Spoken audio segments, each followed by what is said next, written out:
अडानी समूह पर मंडराते संकट के बीच आज बाजार में बढ़त, सेंसेक्स में 900 और निफ्टी में 200 अंकों से ज्यादा बढ़त। शेयर बाजार में बढ़त के बीच अडानी समूह के शेयर्स में आज भारी गिरावट। अडानी इंटरप्राइजेस का शेयर आज 35% लुढ़का। विश्व में अमीरों की सूची में भी बुरी तरह से लुढ़के हैं गौतम अडानी, आज टॉप 20 की सूची से भी बाहर हुए। अडानी समूह की कुछ कंपनियों पर एनएसई की नजर है। अडानी इंटरप्राइजेस, अडानी पोर्ट्स और अंबुजा सीमेंट्स की अतिरिक्त निगरानी। अडानी समूह पर मंडराते संकट के बीच बांग्लादेश ने भी दिया है जोर का झटका। साल 2017 के पावर समझौते की समीक्षा की मांग की गई। महाराष्ट्र विधान परिषद चुनाव में बीजेपी को झटका, 5 में से सिर्फ 1 सीट पर मिली है जीत। एमवीए के खाते में 3 सीटें, 1 निर्दलीय जीत। एमवीए ने कहा लोग चाहते हैं बीजेपी से छुटकारा, बीजेपी के राज में बढ़ गई है महंगाई। संजय राउत ने केंद्रीय मंत्री नारायण राणे को भेजा है मानहानि का नोटिस, अपमानजनक टिप्पणी का लगाया है आरोप। पटना में सीएम शिंदे के भाषण के दौरान किसानों ने किया हंगामा, पुलिस ने उन्हें हटाया। सीएम ने बाद में भाषण में कहा सबकी सुनी जाएगी बात। जालना जिले के वंडर बॉय कार्तिक से मिले सीएम शिंदे। 6 साल के कार्तिक का अपने स्कूल में 26 जनवरी पर दिया भाषण वायरल हुआ था। वाशिम जिले में एंटी करप्शन ब्यूरो ने रिश्वतखोर पुलिस कर्मचारी को उसके सहयोगी को रिश्वत लेते हुए गिरफ्तार किया। अमूल दूध ने 3 रुपए लीटर तक महंगा कर दिया है अपना दूध। अमूल ताजा दूध अब 54 रुपए प्रति लीटर। गुजरात में नहीं बढ़ेगा अमूल दूध का दाम, देश के बाकी के हिस्से में लागू होंगी नई कीमतें। क्रिकेटर रविंद्र सिंह जडेजा की पत्नी और विधायक रीवा जडेजा ने जामनगर में सड़क निर्माण में हो रही गड़बड़ी पर ली कॉन्ट्रैक्टर की क्लास। स्थानीय लोगों को भाया विधायक का अंदाज। सूरत के जीआईडीसी इलाके में स्थित स्नेहा डाइंग मिल में भीषण आग लगी। आग बुझाने में जुटी फायर ब्रिगेड की कई गाड़ियां। कल पेश होगा बीएमसी का बजट, कमिश्नर इकबाल चहल करेंगे इसे पेश। नवी मुंबई में एक कारखाने में भीषण आग लगी, आग बुझाने में पहुंचे कई फायर टेंडर्स। गुजरात के नवसारी में बुलडोजर पर निकली बारात, वायरल हुआ है ये वीडियो। डॉलर के मुकाबले रुपया 12 पैसे गिरा, 82 रुपए 8 पैसे कीमत हुई। बॉक्स ऑफिस पर गदर मचा रही है शाहरुख खान की फिल्म पठान, 9 दिन में कमाए हैं 700 करोड़ रुपए। नमस्कार, आप देख रहे हैं आज तक और आपके साथ मैं हूं शशि तुषार शर्मा। विधान परिषद चुनाव में 5 में से 3 सीटें जीतकर एमवीए ने महाराष्ट्र की राजनीति में तहलका मचा दिया है। एमवीए की जीत शिंदे बीजेपी सरकार के लिए बड़ा झटका माना जा रहा है, जिसके हाथ सिर्फ 1 सीट आई है और 1 सीट गई है निर्दलीय के खाते में। अब बीजेपी ये कह रही है कि हम आत्ममंथन करेंगे।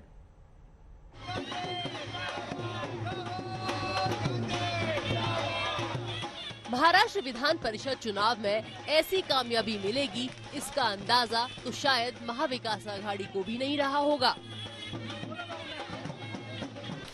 ठाकरे गुट, कांग्रेस और एनसीपी के गठबंधन एमवीए ने महाराष्ट्र विधान परिषद में 5 में से 3 सीटें जीती हैं। इनमें सबसे बड़ी जीत मानी जा रही है नागपुर डिवीजन की। नागपुर को बीजेपी का गढ़ माना जाता है, यहां से एमवीए समर्थित उम्मीदवार की जीत हुई है। 5 सीटों के नतीजों पर नजर डालें तो अमरावती से कांग्रेस के धीरज लिंगा, औरंगाबाद से एनसीपी के विक्रम काले और नागपुर से एमवीए समर्थित उम्मीदवार सुधाकर आदबले की जीत हुई है। जबकि बीजेपी के उम्मीदवार ज्ञानेश्वर महात्रे ने कोंकण सीट से जीत हासिल की है और नासिक से निर्दलीय उम्मीदवार सत्यजीत तांबे जीते हैं। मुझे लगता है कि बहुत बड़ी पैमाने पे महाराष्ट्र की जनता महाविकास आघाड़ी के पीछे है। बीजेपी आज भी अपने घमंड में है कि जो भी हम चुनाव होंगे उसमें जीतेंगे। पूरे युवाओं ने कांग्रेस महाविकास आघाड़ी को सपोर्ट करने का मानस बनाया और इसका रिजल्ट आज आपने को देखेंगे। इन 5 सीटों में से सबसे ज्यादा चर्चा में रहा नासिक का चुनाव। यहाँ कांग्रेस ने सुधीर तांबे को अपना उम्मीदवार बनाया था, पर उन्होंने नामांकन नहीं किया और बाद में उनके बेटे सत्यजीत तांबे ने निर्दलीय पर्चा भरा और जीत गए। कांग्रेस ने पिता पुत्र दोनों को पार्टी से बाहर निकाल दिया। एनसीपी ने कांग्रेस को सलाह दी है कि तांबे को पार्टी में वापस ले लिया जाना चाहिए। देखो, एक बड़ी घटना कांग्रेस पक्ष के साथ एक बड़ा विश्वासघात इस चुनाव में हुआ है और इसका डिसीजन हाईकमांड ने लिया है। अब इसका डिसीजन भी हाईकमांड ले।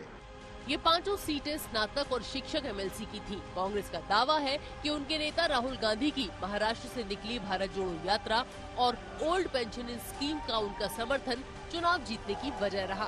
कांग्रेस की भूमिका और हमारे नेता राहुल गांधी जी ने जब पदयात्रा शुरू थी तो तेलंगाना में उस बात की घोषणा की थी उन्होंने 2 बातों की घोषणा की इस पद यात्रा में। एक ओल्ड पेंशन के बारे में बात की और एक कहा कि सेंसस जो है, जो होने जा रहा है, वो जाति न्याय हो।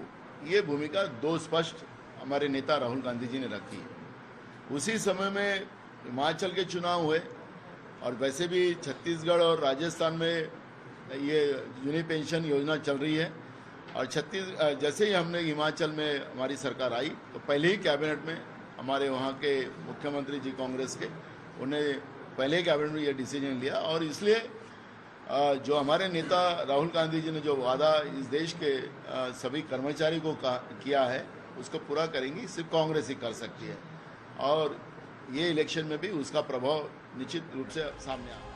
महाराष्ट्र में बीजेपी शिंदे गठबंधन की सरकार बनने के बाद ये राज्य में पहला एमएलसी चुनाव था। ये चुनाव 30 जनवरी को हुआ था। इन नतीजों से एमवीए के हौसले बीएमसी और दूसरे निकाय चुनावों को लेकर भी बुलंद हो गए हैं। आज तक ब्यूरो।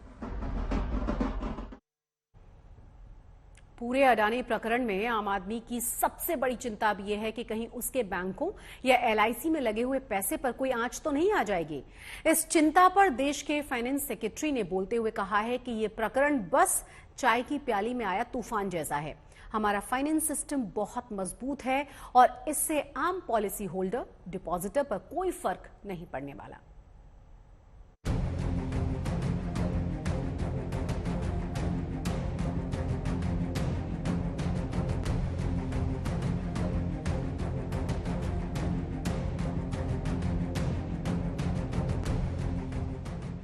अडानी समूह पर लगे आरोपों को लेकर निवेशकों के मन में उथल पुथल है। आम आदमी जानना चाहता है कि उसका पैसा सुरक्षित तो है, कहीं उसके पैसों तक तो ये संकट नहीं पहुंच जाएगा। LIC, state bank of India, Punjab national bank का पैसा अडानी समूह की कंपनियों में कर्ज के तौर पर लगा है और पिछले 9 दिन के भीतर अडानी ग्रुप की कंपनियों को 10 लाख करोड़ रुपए का नुकसान हुआ है।